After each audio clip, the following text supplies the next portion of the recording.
Yuri, a common word in anime, typically used to describe female-female relationships and almost exclusively as porny.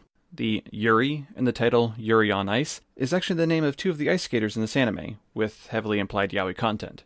Yaoi, of course, being the male equivalent of Yuri. So this is going to get weird for a little while I set the groundwork. The story follows the life of Yuri Katsuki, a young Japanese ice skater who makes it to all the high-end skating competitions, but is almost always at the bottom of the leaderboards, unlike Yuri Plesetsky, who is the Russian skater with the same first name in the same field. Both of these skaters look up to a genius skater named Viktor Nikiforov, who is known for being a surprising and incredibly talented skater who has been winning everything he's ever competed in. Those are the main characters in this, and the anime starts with having a, quote, fat, end quote, Yuri. That's the Japanese Yuri, not the Russia's Yuri. Okay, from now on, Japan's Yuri is going to be called Yuri, and Russia's Yuri is going to be called Yurio. So Yuri comes back to his hometown after 5 years away, and he's fat by skating standards. He goes to his local ice skating rink and shows his childhood friend his attempt at a routine done by his idol Victor. Well, some kids record his attempt at the routine and put it online, and it goes viral. Suddenly, Victor shows up where Yuri lives and declares he will train him. Well, but naked. Yurio hears about it and tracks him down, demanding that Victor return with him to Russia and choreograph his routine like he promised.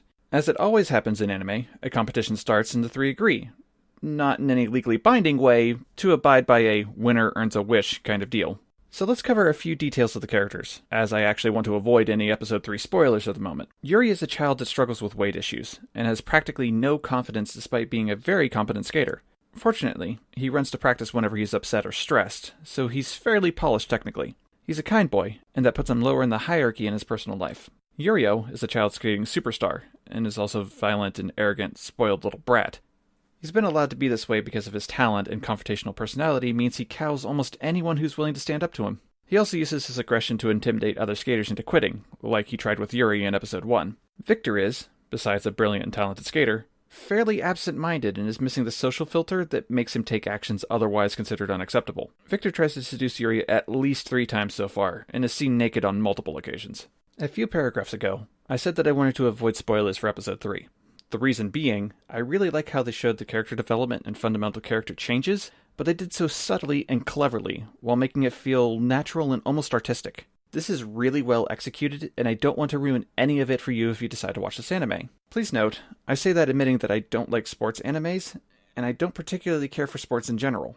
I did grow up watching figure skating on TV, but that's because I grew up poor, and for a few months every year that was really the only thing on. So I know the difference between a sow cowl, toe loop, and axle, but fortunately, the anime doesn't revolve around understanding any of these terms. In fact, the focus of the anime doesn't seem to be on skating at all, but the skaters. The anime jumps between 3 different artistic styles, a low-budget cartoony style like Kill la Kill, where implied motion is used more than fluid frames, a more serious Parasite-esque animation where the characters are reasonably proportioned for an anime, and an ultra-realistic animation almost used exclusively for the skating. The background and the skaters are not synced properly in that last one though, so it's a little odd to watch. All in all, the anime is solid, and it looks like it's going to be a rather long and potentially yaoi-filled anime. Even if you don't like skating, or have some issue with male-male relationships, give this anime a watch. As of the first 3 episodes, the yaoi is implied, and certainly not looking like it's going to go anywhere near a hentai anytime soon.